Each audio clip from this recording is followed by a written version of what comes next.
20-yard line. Hamilton keeps it. Touchdown!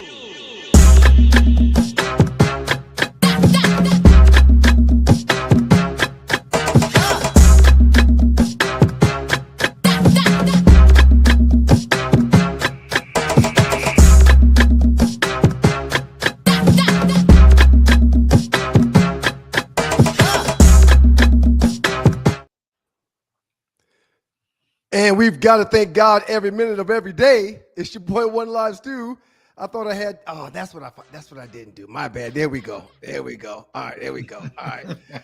Let's start it over, man. We got to thank God every minute of every day. It's your boy One Live Stu here, and welcome everybody to another edition of In the Huddle with Joe Ham. I am your host, Ryan Stewart, former NFL safety with the Detroit Lions, alongside my guy, my man, Joe Ham, Georgia Tech legend, Heisman finalist, college football Hall of Famer, former NFL quarterback with the Bucks and the Colts. We had two South Carolinians who made our way to the flats, played this game at the highest level, and now we're bringing you our perspective every single week. We got stories, we're going to break them down, and the conversations you will not get anyplace else. Let's get into it with my man, Joe Ham, and In the Huddle with Joe Ham. Joe Ham, how you feeling today, sir? Outstanding. I'm not in a rush at all, Stu, but I am in a rush to get this information out there to the people and to converse and fellowship with you. I thought of that word last night. Man, I can't wait to fellowship with you and the listeners at around 12 noon. Yes, I can't wait. I am ready to chop it up, my brother. I'm excited. Before we get in the huddle with you, Joe, yes. And we do appreciate everybody for listening. We do appreciate y'all for pulling up every single Wednesday. We are here. It looks like right now, if we don't add any more shows, we will be doing this show here at noon every Wednesday. So y'all set your calendars, put it on your notebook, do all that stuff. Make sure that you join us. Make sure you pass the word. Make sure you subscribe. Make sure you share the show. If you want to share some love, that's cool. But we will be here for you. On yesterday, Joe. Yes. As a matter of fact, yesterday was Tuesday. So in the last 5 days, I've been to sporting events in Carrollton, Georgia, Rome, Georgia, Cumming, Georgia, Atlanta, and on yesterday, I was in Fairburn. All those cities have stops where one of my children, I have 3 of them, were playing sporting events. In Fairburn, I pull up early. I always get there early so I can park close, so I can set up my tent if I'm putting my tent up, so I can get my music ready. I get there early, Joe. Yes. I'm watching Morgan and her softball team warm up at Fairburn. I know the school that I'm at has 2 students that have the last name Hamilton. Correct. Something out of nowhere tells me to turn around. So I turn around and I see your beautiful daughter on crutches about a football field away. I closed the trunk, put everything I had out of the car back in it, lock it, and I start walking them 100 yards. I get there, we chat for about 5 minutes. Amazing individual. I'm going to thank her mama for that. Amazing individual, okay? Mm-hmm. While talking with her, I turn around, and on the field about another 50 to 70 yards away is another Hamilton. He just completed like a 50 to 60-yard pass in practice. I was overwhelmed with joy. Because you're my man, but here I am standing between your 2 seeds, and they're both amazing individuals. Joe, just take a second, man, to tell me how proud you are of your kids, man. Well, grateful, thankful, and it also gives me a period of time to, I guess, just shower my wife with praises, flowers, because it is her. It is her. And, I'm humble and all, but it is her. She's magnificent. And it touched my heart to why Caden was out there, Stu. Shout out, and I'm thankful for, successful surgery that she had on Thursday.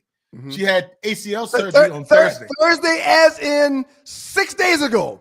Yes, absolutely. Absolutely. And with no meds, and I'm talking about Oxycodone, Mhm. Oxycontin, or Narcs, she was Mhm. able to get through ACL surgery. She didn't have to Mhm. take any of those things. And here she is meeting you on Tuesday Tough as at, nails. at Landmark Flag Football tryouts. Tough She as didn't have to nails. be there tryouts Right. on Right. crutches after Mhm. she had gone through her rehab. So Yeah. the wherewithal, the well-roundedness, if that's a Mhm. word, Yeah. just the whole scholar athlete that's instilled in them from the mom, Yep. their mom and their grandparents, and some me and Skylar. I'm winning, man. They are Yeah. winning, and I'm blessed, my brother. I'm blessed. So it's no need for me to sit here and complain about anything, man. Winning. My good friend, I'm blessed, brother.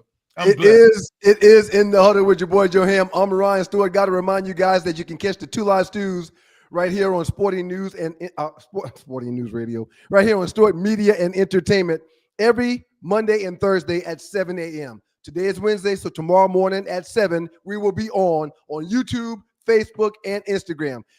Before we delve into things, Joe, it's this simple. That's a good listen too, brother.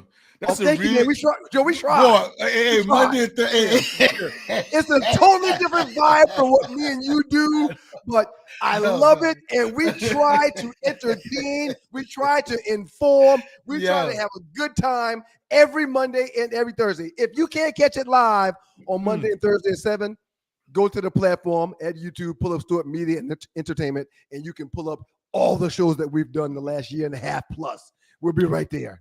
Outstanding barbershop talk. Outstanding. Okay, Joe. I tried not to get in my feelings. I tried not to wax poetic. I tried not to be a shock jock.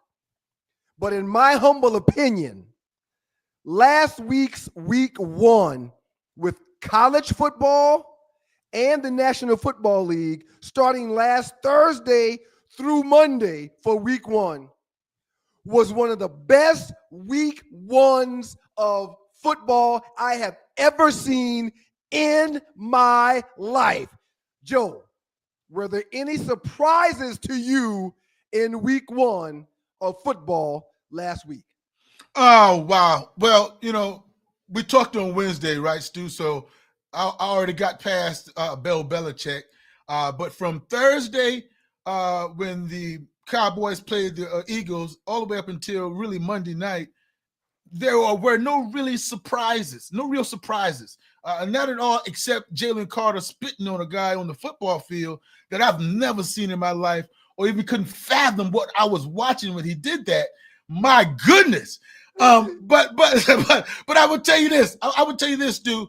The level of football that was being played by college students and NFL students was astounding.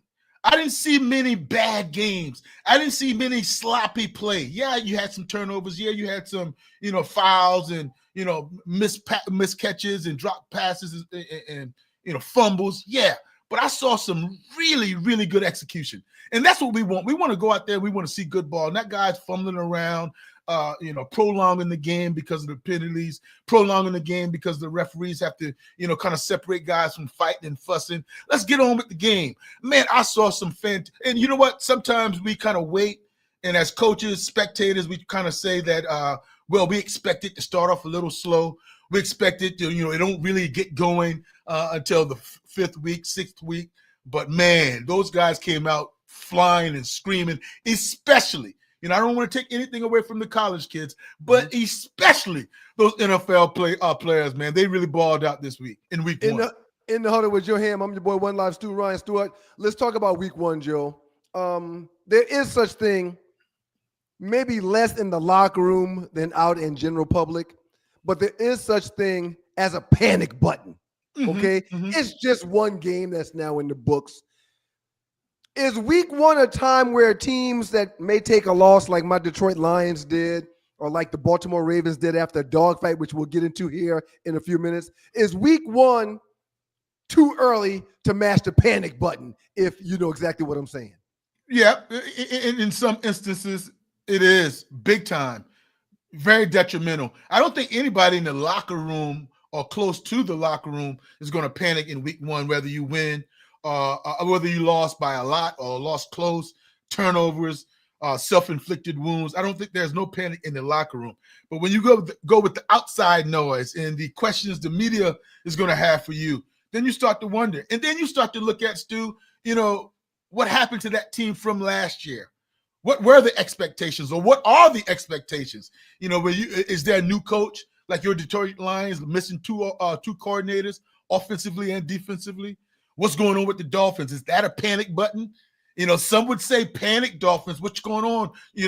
Mike McDaniel. That doesn't look like the Dolphins we know with Tua and Tyreek Hill. And then you look at, somebody like the Packers. Will the Packers reverse the panic button and kind of smell themselves too early? You can press the panic button. And that's what I love about week one. You got fan bases and people in the organization can go through the roof that we're going to the Super Bowl. We're going 17-0 and go that way. And then you got guys that say, hey, man, we got a lot to correct. But I saw good, clean football play from quarterbacks. I saw good tackling. Right? I saw good tackling, but overall, you have to look at talent, and talent is all across the NFL, and the NFL is winning, Stu. The NFL is winning with a lot of different decisions being made as far as the schedule, as far as the rules of the game. And I jotted this down because I really wanted to bring this up to you. Please. Man, it's brought back the kickoff return.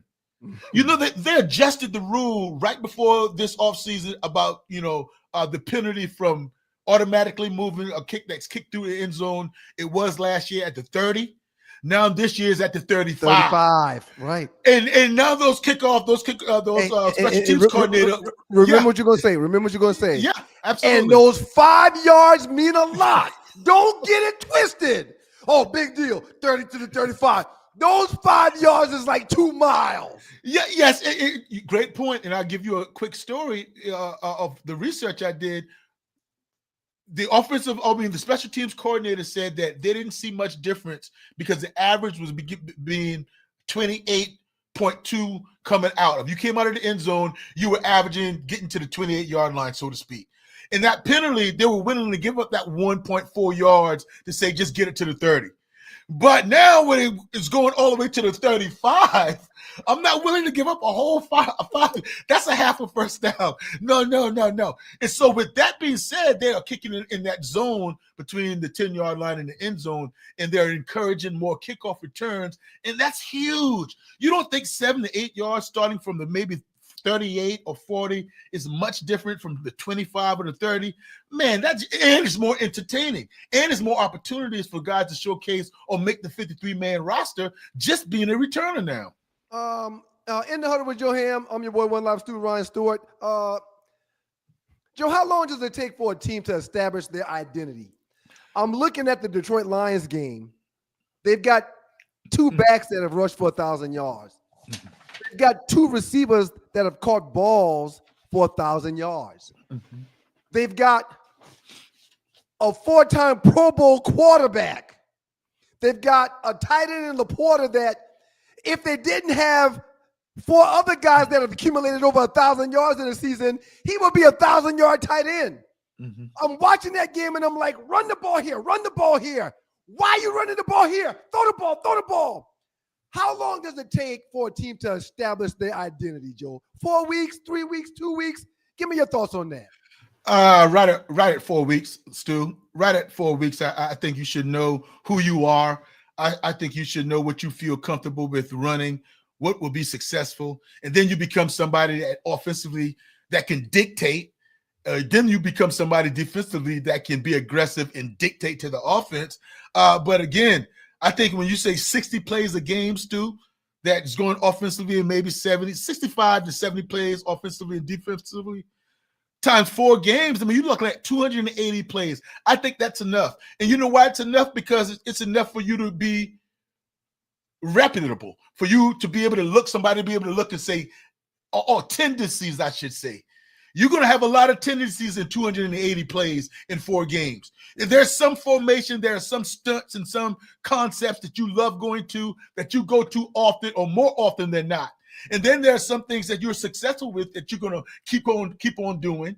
There's some things you're going to throw out, and all of a sudden it's going to form your identity, Stu. It's going to form who you are, and then you're going to say, I'm gonna feature this more, or I'm gonna feature that more. So Detroit Lions, for them to not have an identity right now with two new coordinators, especially offensively, I understand. I know what I know the talent I have, but I don't know quite how to use them with my style or my philosophy yet. Right. It takes time, at least 4 weeks. I really appreciate that because I know several fans. I know some Ravens fans. DJ Really Wild, shouts out to you if you're watching, team. He's a huge Ravens fan. He calls me after his team loses this past a couple nights ago. He calls me and tells me how they need to fire Harbaugh, how they need to train so-and-so. And I said, bro, it's just 1 week. You talking about firing a guy that's got a Super Bowl and he's playing in multiple? You talking about pulling the rug from under the feet of Lamar? You got to be kidding me, bro. It's just but see, that's different, Stu. You know, that's different, okay? And that's a little different, and you're correct, but that's a little different because the Baltimore Ravens, they're not fighting for an identity. We know exactly who they are. I think it's Coach Orr, the defensive coordinator, and we know the offensive coordinator, no doubt about it, came from Georgia. We know that the Ravens' identity that has been established. Maybe it's the first game they have to clean up some things, maybe some miscommunication in the back end. But no, they're a downhill quarterback that's explosive, explode you with the wide open pass game. That's their identity. Now, when you're looking at somebody else like maybe Ben Johnson with the Chicago Bears, they're trying to establish a new identity. When you the Buffalo Bills, that identity is established. It's just the new teams, the teams that is changing coordinators or got new quarterbacks, or maybe like the Tennessee Titans now with the rookie Cam Ward. That's identity in the first 4 weeks. But we shall, to that point, we shall know everything. We should be able to point our finger at a different team and say, oh, that team does this, or that team loves this, or they are a turnover machine. They create turnovers, or they force turnovers, or they get first downs, efficient in the red zone. By week 4, we should know a lot of those things. Offensive coordinator for the Ravens, Todd Monken was the name. Todd Monken, absolutely. Yes, sir. So this is In the Huddle with your boy, Joe Ham. Week 1 was division heavy when it came to the slate. 8 out of 16 games were division games. In college, several of those games were SEC games, ACC games. That's something that we have to get used to because usually it's not done like that. Joe, what did that reveal by seeing so many division-heavy slated games in week 1? Well, it showed that for you and I, that's why we said week 1 was outstanding. Because I know, and I'm not going to disrespect any NFL player, I know without the shadow of a doubt, every game counts. You take every, 17 games, you don't take it for granted. But there are games that mean a little bit more than others. A division game is almost a game and a half. You want to win those division games. You want to be on top of your division. And that you scheduling that early of you, Roger Goodell, that's going to bring fans' attention. That's going to have those guys playing that much on a higher level, that much to prove in that division, knowing that it counts so much. Although it's the first game of the season, I think that bodes well. And like in college, if you're going to open up with a top matchup opening week, that offseason is more intense. The familiarity and the rivalry of a division foe, that whole offseason, just that go out and get it is going to be a little bit intensified. And I think that 8 out of the 16 games that we saw were division games, and I think that resulted in a lot of close games and hard-fought games. We appreciate y'all being here, and that's just the start. When we get back, we'll ask the big question. Are most of the young quarterbacks doomed before they even develop? Joe and I have strong thoughts on that, what it really takes to be a real quarterback and to bring a quarterback along. Make sure y'all stick with us. There's more In the Huddle coming up right after this. Y'all make sure y'all keep it locked.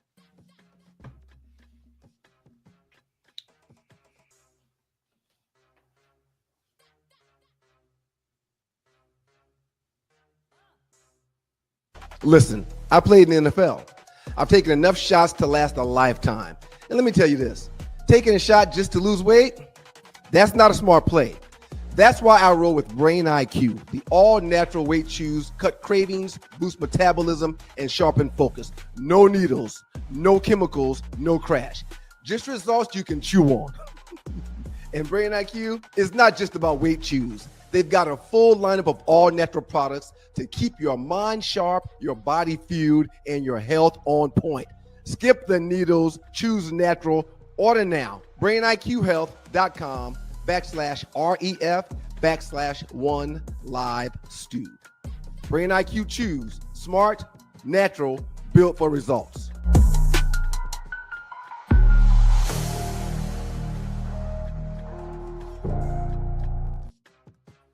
Welcome back to In the Huddle with your boys, One Live Stew, Ryan Stewart, and your man Joe Hamilton. We do appreciate y'all for being here. Real quick, y'all. In the Huddle with Joe Ham is brought to you by Brain IQ, the all-natural way to sharpen your focus, boost your energy, and keep your mind locked in. And it's on game day, baby. Forget the crash from energy drinks or the side effects from quick fixes. Brain IQ helps you stay dialed in the natural way. You want to find out more information? Please visit brainiqhealth.com/REF/1 live stew. That's the number 1, LIVESTEW, and see why pros, students, and everyday grinders are making that switch. That's brainiq.com/REF/1 live stew for more information on Brain IQ. Welcome back to In the Huddle with your boy, One Live Stew, Ryan Stewart, and Joe Ham. We're in the building, doing what we do, having a good time. Joe, we talked about a few different things just now, and to get straight back to the point and to stay in the game, quick question for you. Yes. Lamar Jackson versus Josh Allen. And we talked about it briefly in the last segment. The game was an instant classic, Joe. Joe, if you had to give me a thought, did the Baltimore Ravens lose that game or did the Buffalo Bills win that game? Buffalo Bills won the game. The Buffalo Bills absolutely won the game because Derrick Henry just did not drop the football with nobody touching him. Somebody tackled him. That was a forced fumble. Yeah, I know you want Derrick Henry to have 5 points of pressure on the football, wrap it up because you have the lead, cover that offhand, cover it with the football, cover the football with it. But that was a forced fumble. And you have to fast forward that the plays or rewind to the plays that were made by the Buffalo Bills. Josh Allen made plays. Now, I know one touchdown right after it was 40-25 that it was a tip ball and it was kind of flukish, but those guys made plays after play. That 2-minute drill to get down there to be able to kick the field goal, that was well executed. And now I have to look at it and look at Josh Allen and say, hey, man, way to come out week 1 and validate. I mean, what about that matchup, Mr. Ryan Stewart? You got 2 former MVPs, back-to-back MVPs, the MVPs that finished 1 and 2, battling week 1 of the next football season, and Josh Allen validated it. And he validated it by going out there and taking advantage of all the opportunities to win a football game. And everybody would say that if Lamar Jackson had the ball last, he was going to do the same thing. Because I saw absolutely no flaws in Lamar Jackson's game at all. Remember, when he kind of left the field, it was 40-25. Mm-hmm. And then he had 2 plays to where, one play he hit it off to Derrick Henry, he fumbled.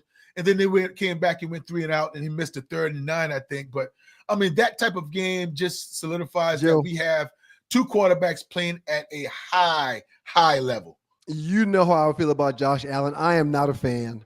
Yeah, but there's nothing about his game that warrants that.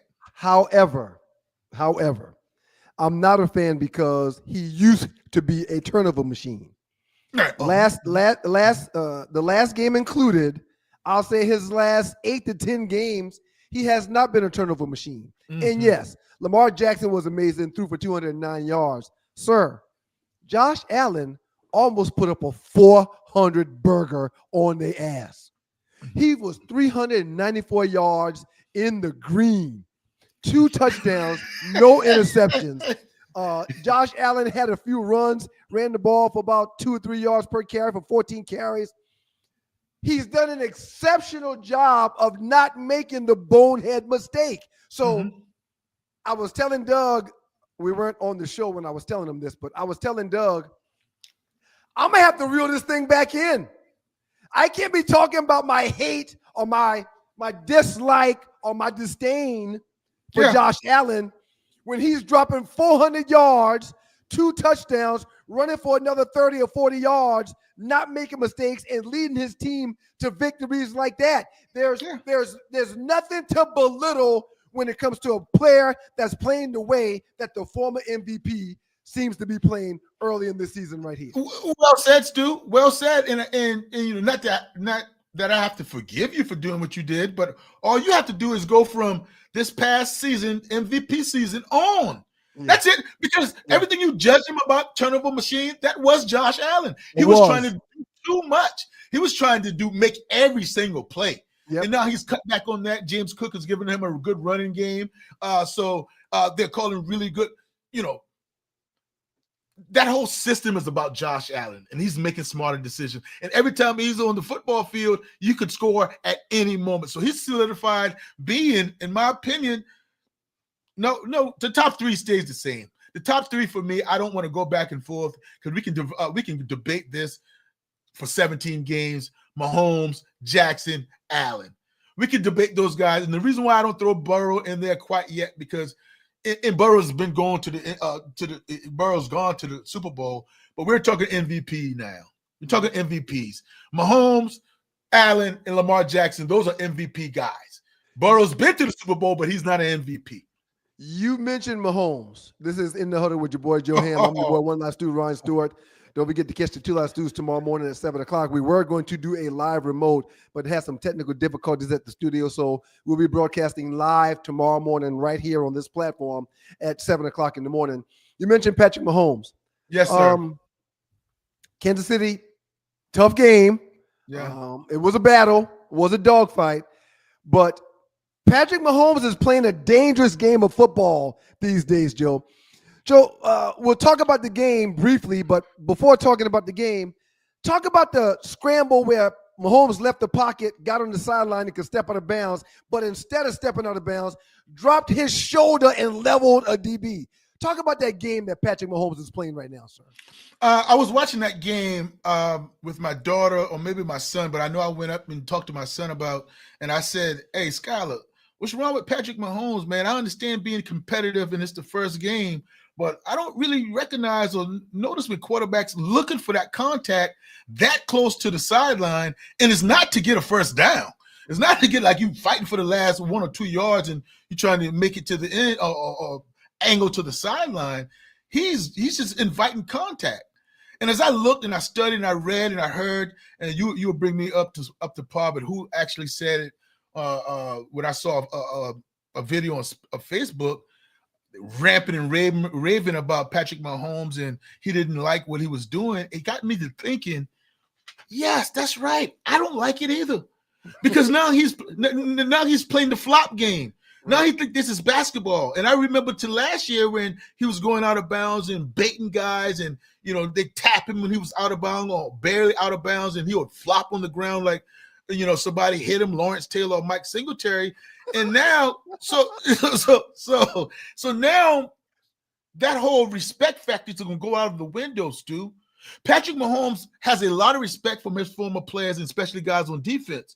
So when you coming through the pocket or you going to the sideline and you think he might step out of bounds, you're going to give him that little bit of grace period to say, nah, I'm not going to go to the echo of the whistle. Right. But now if you baiting me and you playing games and you acting like you're going out of bounds and then you trying to run me over, stick one shoulder in my chest, I can't play. And even when I'm rushing the passer now and I might just hold off a little bit and not drill you, now I'm going to go a little bit harder now. As a matter of fact, if I'm in a defensive team meeting or room, I'm going to say, hey, guys, I don't mind if you go to the echo of the whistle with this guy. I'm going to tell him to take 15. I'm going to tell him take 15. See. We just saw what happened versus the Rams. I'm sorry, versus the Chargers. We just saw what happened. Go ahead, and if you get that 15-yard penalty as your coach and the person that pays you, I'm not going to say a damn word to you. I don't, and you know, I respect Patrick Mahomes, and I am a Kansas City Chiefs fan, but this is not good. Right. And I'm a Stop. former quarterback. This is not good because you're baiting me. And he's about to lose his respect around the league as far as the benefit of the doubt, the respect that somebody has for a quarterback sitting in that pocket, right? And you know what, Stu? I think the officials are going to have to look at it even closer now.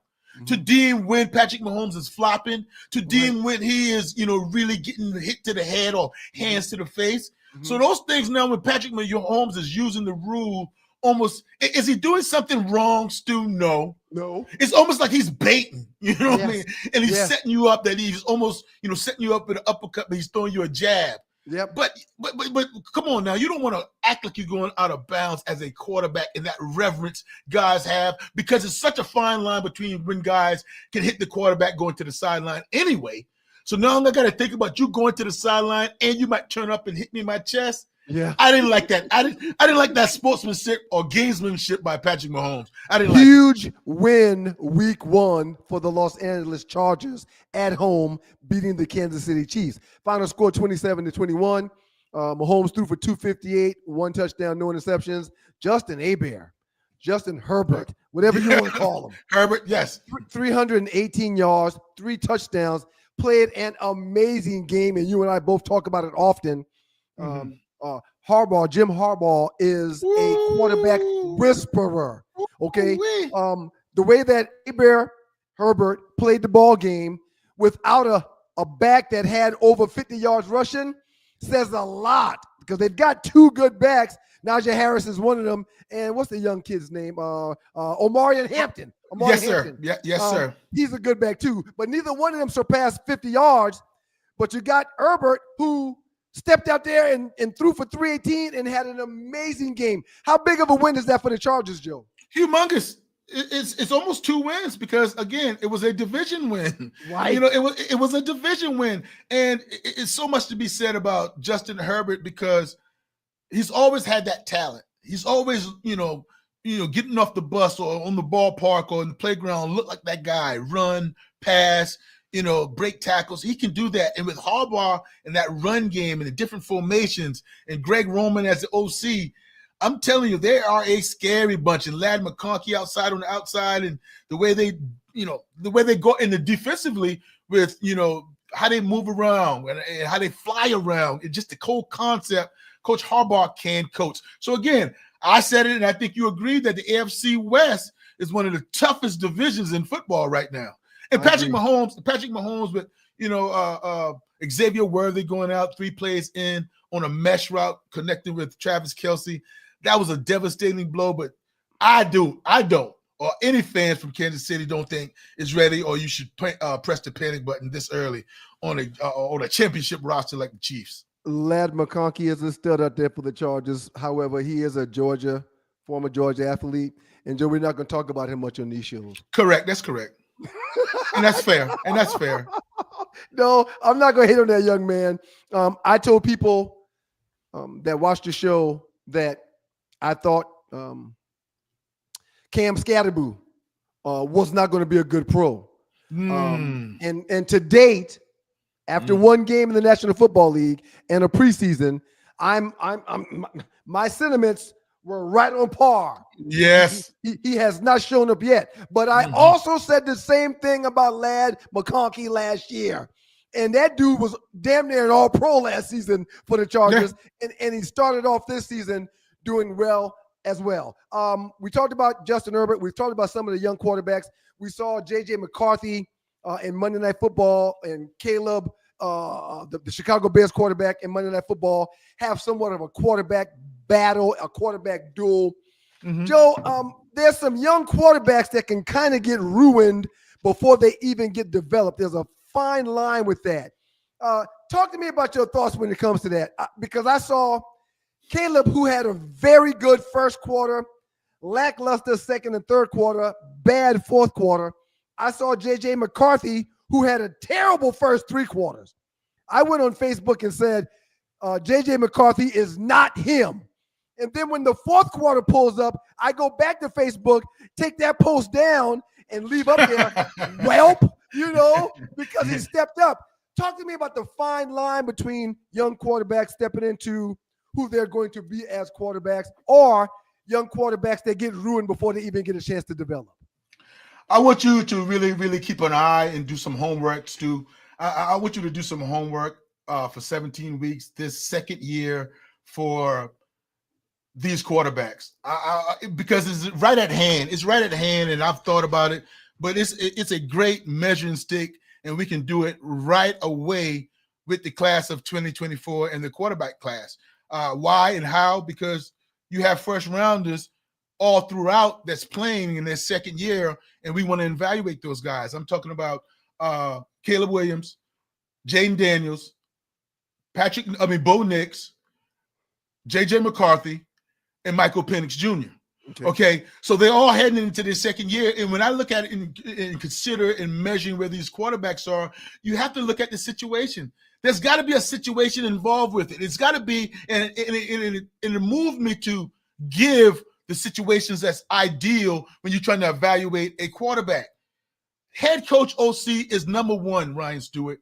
Mm-hmm. That matters a whole lot, and that can't be detached. So I have it as head coach / OC.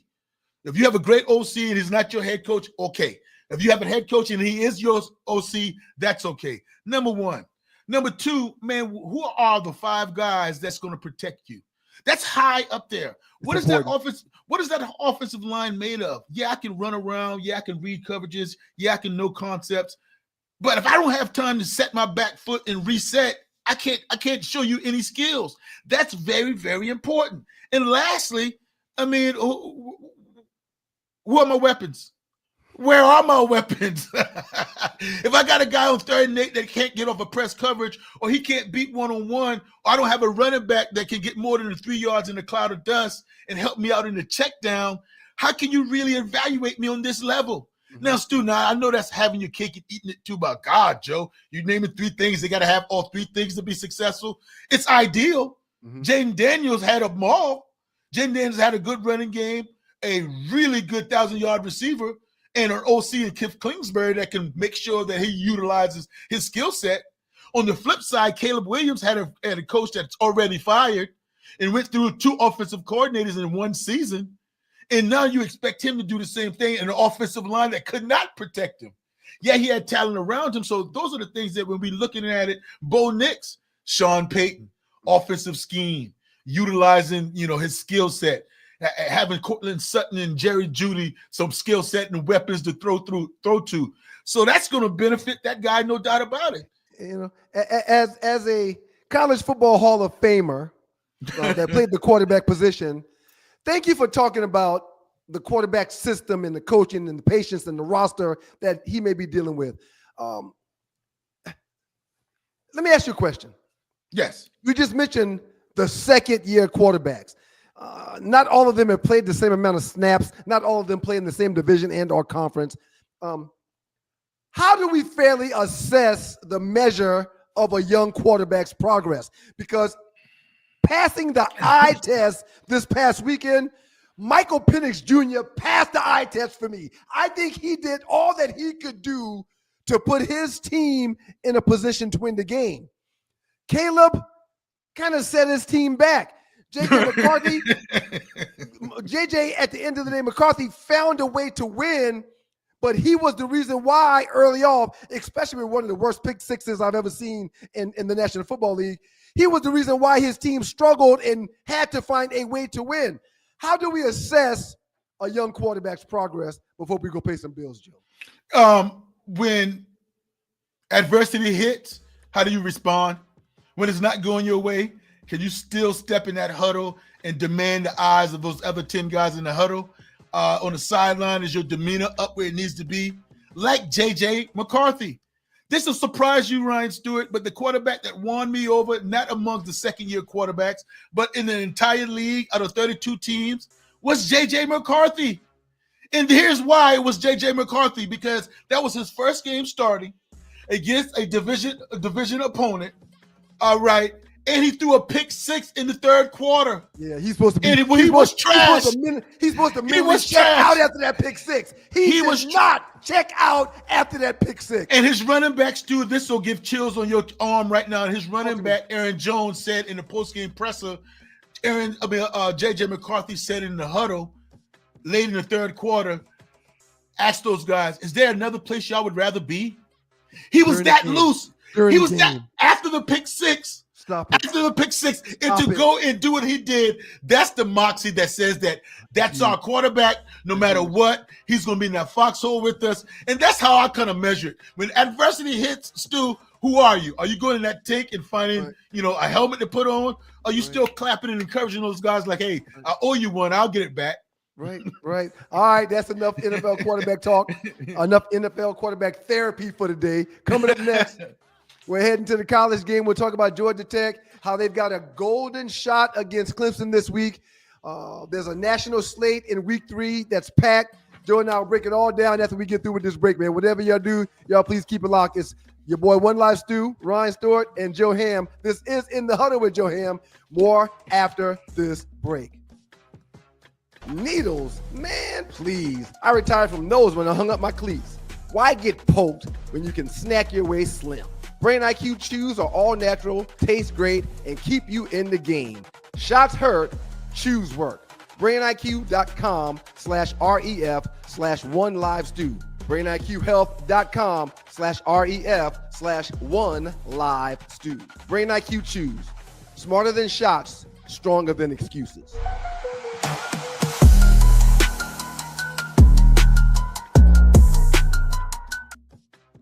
Today's show is brought to you by and powered by the good folks at Brain IQ. If you're thinking about risky weight loss shots, pump the brakes. Brain IQ offers a natural alternative with their weight chews. They taste good, they're sugar-free, they're easy to take, and they work with your body, not against it.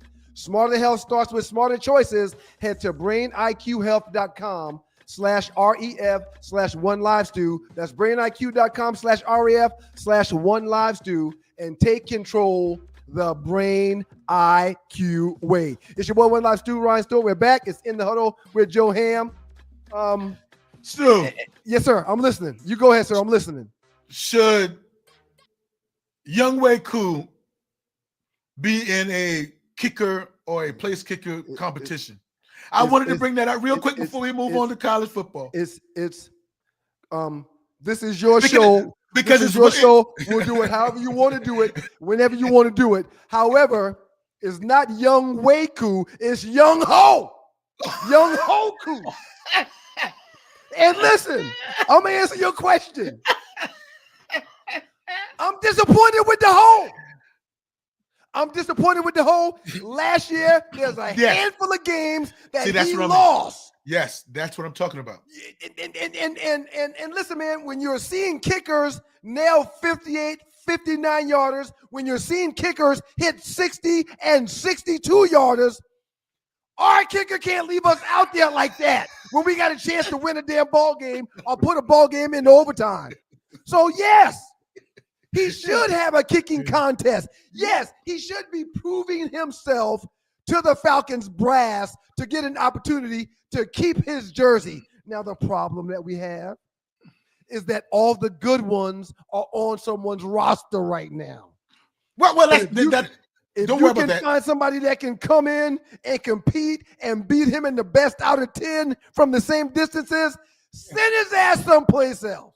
Yeah, because you don't want to play games. And shout out to John Lynch, my former teammate and the general manager of the San Francisco 49ers. I think the kicking name is Moody. That cost him from some games last year. And because of week 1, they did not waste any time. They already cut him. All right. So you can't afford to Young Ho Koo or Young Wei Koo to cost you any more games. Right. Because you went to your point, you went through this last year. Yeah. I mean, and now the beginning of this year, you had a chance with a 44-yarder. It's supposed to be like duck. It's supposed to be easy peasy. A 44, I mean, back in the day, 50-52, we holding our breath. Oh, that's a long one. Oh, that's a long one. These guys are kicking 50 yards with their eyes closed now. Right. I don't want to hear that.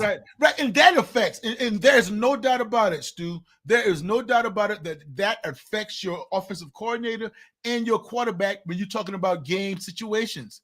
It affects you. Where do I have to get? Where can I force chances? Can I take opportunities? Do I have to get to the 35 or the 25? Those things go in the mind of offensive coordinator and a quarterback when you're trying to look out, so to speak, for your kicker.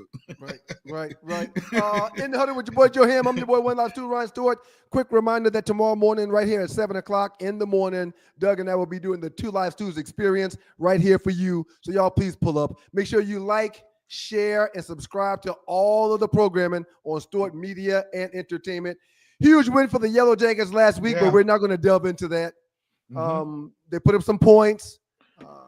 They played good ball. They protected the ball a little bit better than they did game one, where they had 3 turnovers in the first 8 to 9 minutes in that first game. Huge game this weekend right here. The Clemson Tigers are ranked 12th in the country, and it's the perfect time for an upset. Joe, please share your thoughts on Georgia Tech's upcoming game versus one of our ACC rivals, the Clemson Tigers. Yeah, this is supposed to be the time. This is supposed to be the time right now when these guys are veterans. These guys are older. Haynes King, Jamal Haynes, and that defense. Buster Faulkner, offensive coordinator, 3 years running. Everybody knows the system. It's in place. The culture's in place. However, I got some worries about this one because Haynes King did not line up, didn't start last week. Aaron Follow took over, did a really good job, but Haynes King is a part of that offense. And I'm a little worried also about the slow starting. Against Colorado, 3 turnovers in the first 3 possessions. Then you come out the next week against Gardner-Webb, and in the first possession, you have your quarterback fumble and led to a Gardner-Webb score. And then 2 possessions after that, your quarterback throws an interception. So you have to clean up those woes as far as starting very, very slow against a top-ranked team or a 12th-ranked team like the Clemson Tigers. But if you can get Haynes King back healthy, if that shoulder can be healthy, and you can methodically ground and pound 3 yards in a cloud of dust and explosive plays, I think you have a shot. If you can't do it this year at home, being a senior-laden team with the Jimmies and Joes are somewhat lining up, man, it's going to be tough sledding. But I think it's up for it. Clay Klubnik for Clemson. They struggled last week in their ball game. This week, they should be a little bit more focused, but I like our chances. And it's down. I say this, too, and this is not a moral victory. But 2 years ago, 3 years ago, definitely, this spread would have been 28-30 points against Clemson. It grieved my heart to watch it. I know about it. But now the spread is 3.5 points at home. I understand that you're still underdogs, but you're making progress. And we cannot accept anything moral about this when we go up against the Clemson Tigers. Losing close does not get it anymore. We're above that, or we're over that, or we should be over that now. I am about to pull up the number. Okay, y'all bear with me for a second. Okay, 3.5. You hit it on the head. I was wondering if the number changed. So we're getting 3.5 at home. Okay, Joe, reel me in if I'm out there. Okay, reel me in if I'm out there. The Clemson Tigers that I've seen the past 2 weeks, they don't fear me. They don't put no fear in my heart. Absolutely none. For them to be traveling here to Atlanta, for us to be getting 3.5 points at Bobby Dodd. You know I'm a wagering man from time to time. I rarely bet on the Yellow Jackets, though, because I don't want to jinx them with any negative karma or any negative energy. I feel good about the 3.5 the Jackets are getting versus the Clemson Tigers. If I'm wrong, please tell me I'm wrong. No, you're not wrong. You should feel really good about it. And here's the thing. The only thing you should worry about is in that locker room, do they believe that they are playing the Clemson Tigers that they watched in their first 2 games on film in 2025? Are they believing that? Or are they trying to believe Dabo Swinney in the or the history of the Clemson Tigers? They have to understand we're not playing the history and that Trevor Lawrence in 2017 Clemson Tigers. So whatever you saw on film these first 2 games, believe it. Believe that those guys are gettable. Believe that those guys can be done with. Believe that you have a better quarterback, some better skill position. Believe that. And yes, you're not off-kiltered by winning at noon in Bobby Dodd Stadium against the Tigers. I'll go with that as well. Okay. All right. In the Huddle with your boy Joe Ham. All right. Your words Yes. may make me put a couple dollars on that thing. But we'll transition from Georgia and Georgia. We'll transition from Georgia Tech and Clemson and get into some other big games that's going down on the slate this upcoming weekend. Number 6 Georgia versus number 15 Tennessee. Now, I've been watching Tennessee a lot because of Nico Amalavaleva now being in UCLA and UCLA's quarterback Joey Aguilar now being in Tennessee. Aguilar's playing his butt off. Yes, Aguilar's doing a better job than Nico has done when he was in Tennessee.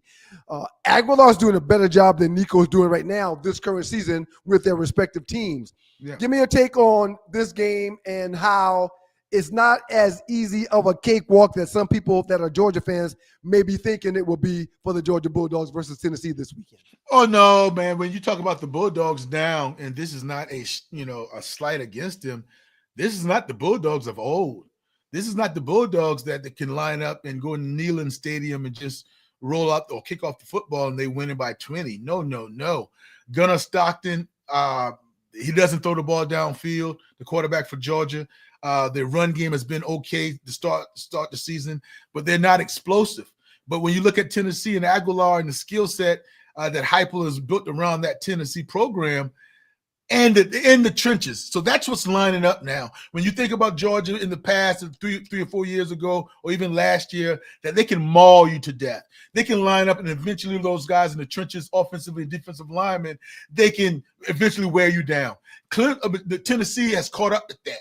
So will it being in Neyland Stadium, 3:30 CBS, game, I want, and I think that the Tennessee Volunteers are going to be able to pull this off, but it wouldn't be a huge surprise. It wouldn't be a huge surprise at all. But again, that's what college football is giving you, a 3:30 primetime game between rivals. I call these two rivals. No question. Another big game on the slate this weekend on one side. Billy Napier and the Florida Gators.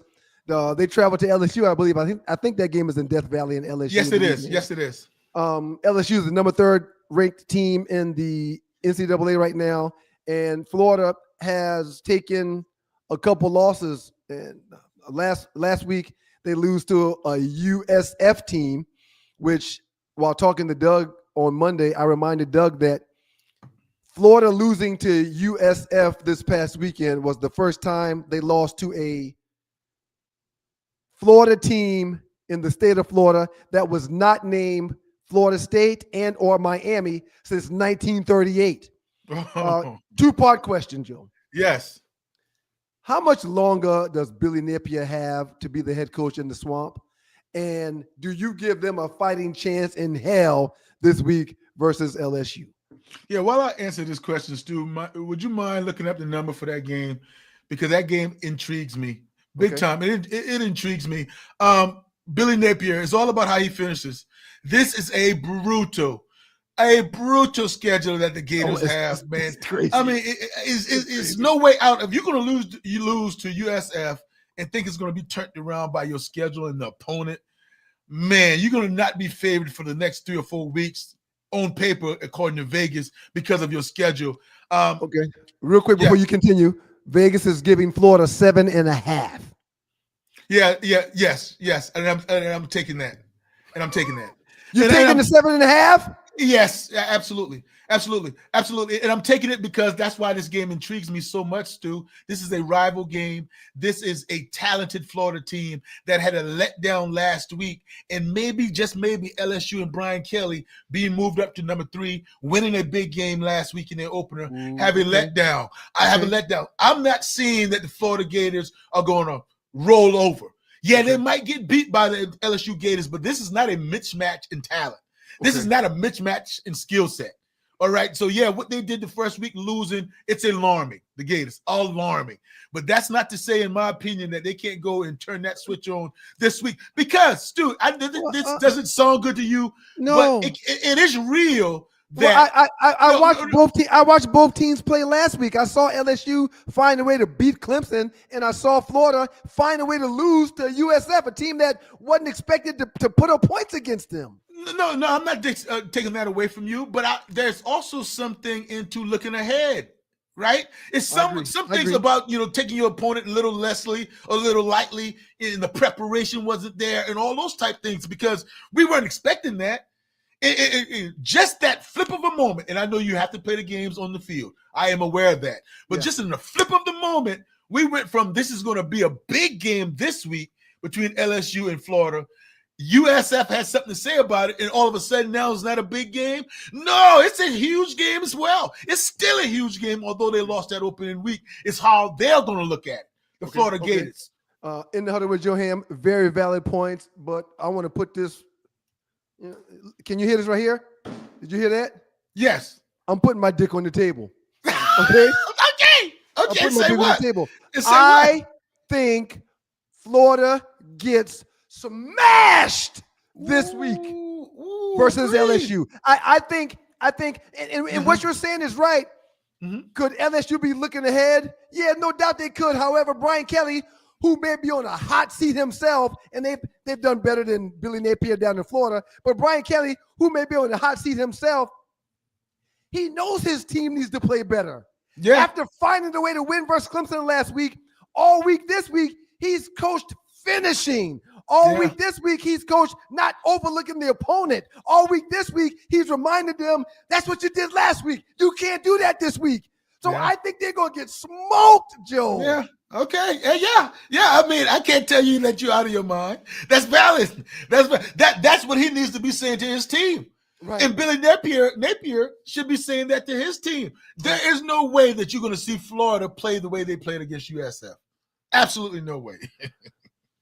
And my point is, unless they're sticking their head in the sand, unless it's woe is me, unless it's there's nothing we can do now, unless it's there's no Florida team that's beat us since 1938, not named Miami or Florida State. If they got their head in the sand, Joe, ain't nothing they can do versus Nuss Maya and them guys down there in LSU. So put your finger on it, Stu. I like that. Put your finger on it. What's wrong with Florida? I mean, all of us, they can't do what? I mean, because the talent gap is there. The talent gap is there. Even Stevens. Okay. So what's hampering them in 2 weeks? What's wrong with Florida?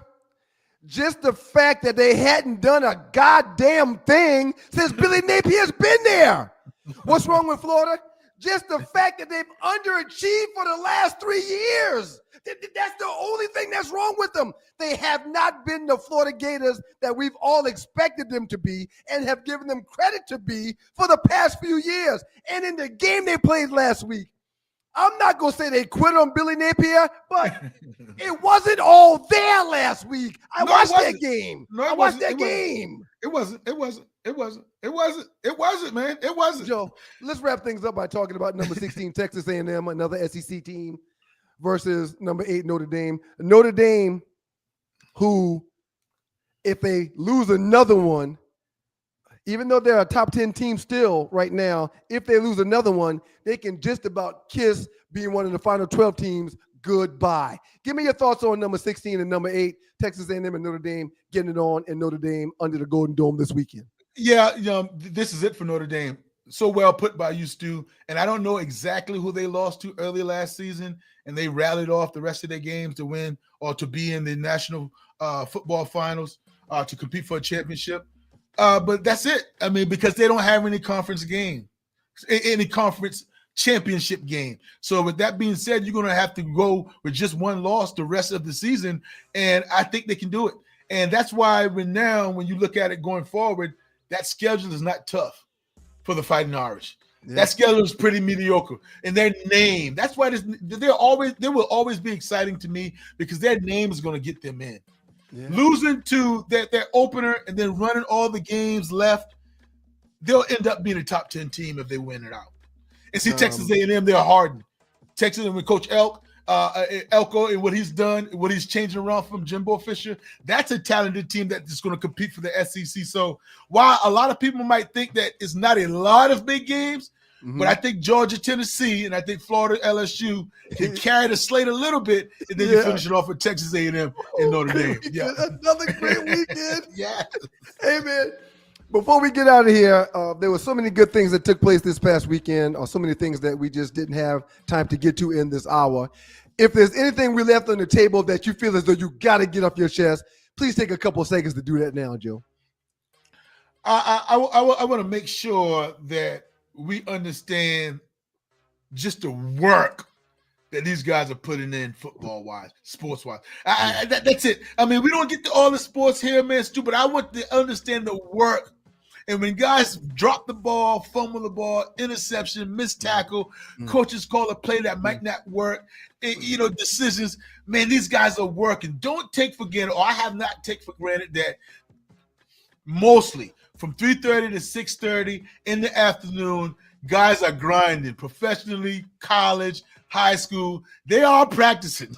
Yeah. They are trying to get it right. They're not going out there to try to flop and lay an egg and, look sloppy. No, they're trying their best. It might not always look like that. They can prepare a little bit better, but man, give some grace because we're still fans. All right. Give some grace to what we're seeing out there, and they are entertaining us, so to speak. It's not the all be all, man. I'm glad you brought that up, Joe. Before we get up out of here, man, and outstanding job today. Last question for me before we go. Derrick Henry had an amazing game this past weekend. Over 160 yards rushing. But that fumble that he had, and you talked about it a little bit earlier, is ultimately the reason why Baltimore wasn't allowed to secure the win. Does Harbaugh or Lamar even approach the fact that he dropped that ball with Derrick Henry in that locker room after that game? Does that fumble even get mentioned in the locker room after that game? Absolutely not. The only time that fumble got mentioned, my brother, is when it happened. We got your back. Tap on the head. We got you. Pull your head up. And you know what? That's equivalent. It hurts so bad. Oh, my God, it hurts so bad. That's the equivalent of the same thing that was said to C.D. Lamb. Right. Same thing. Right. Same thing. Man, hey, man, hold your head up. Man, I know you got him next time. Yeah. In the film room the next day, that's talk. The coordinators or the coach, position coach, they're not even mentioning those player by names. Right. All they're saying is we got to catch that ball and we got to hold on to that. Yeah. They're not calling those guys out at all. No. All they're basically saying as a broad brush, we got to catch the ball and we cannot fumble. And players are earned that respect. When he was walking off that field after that fumble, you could see he wanted to cry. He wanted to get in a little ball on the field and just stay in a ball. He wanted to cry, even though he just had 12, 14 yards of carry the entire night, okay? I mean, a phenomenal game. 2 huge plays, 2 huge runs, explosive plays. And that is why, my brother, that is why I'm a little bit skeptical about the Baltimore Ravens, because what you just said, they had a chance. Where's your moxie? Where's your put me on my back? Because they had 3 more downs to end the game. Show us you want us to start talking about y'all as if y'all are champions, even though we know y'all are not. Show us. I agree, Joe. Because Stu, Derrick Henry fumbled that ball, and then they got the ball back with a chance to finish it offensively. Right. You ran 3 times, and then you have to pass it on 3rd down. Yeah. Where's that? So Derrick Henry in that offensive line, and Lamar should be saying, I know you fumbled. Let's go back out here and finish it. Yeah. Come on now. Yeah. Outstanding job today, man. That's going to do it for us this week, y'all, on In the Huddle with Joe Ham.